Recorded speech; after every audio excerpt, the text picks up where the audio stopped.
Years ago, when I was going through my hard time with my kids as a single mom, I often wondered if my kids needed and deserved better than me.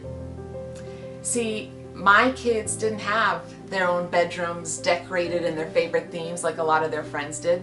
I shared a bedroom with my children because that's all we could afford, and they had very few toys.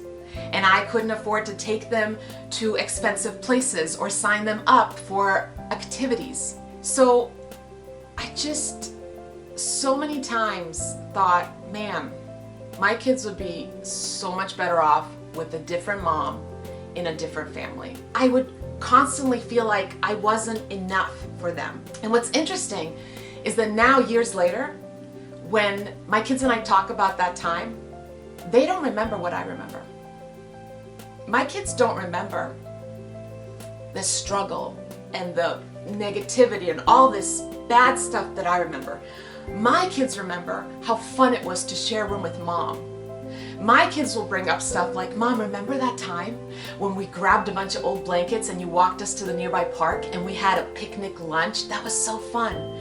That's what my kids remember. So all that time that I wondered if my kids needed me to be like that mom or better at this or richer, my kids were never comparing me to any of those moms. I was, but my kids weren't. Because all along, it turns out, all my kids needed and wanted was me. That's it. Me. So if you are questioning your worth in your kids' eyes, your capability, I know that all your kids want and need is you.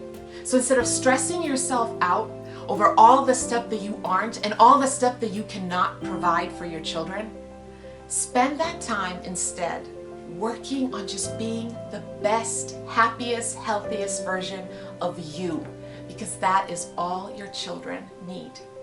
You.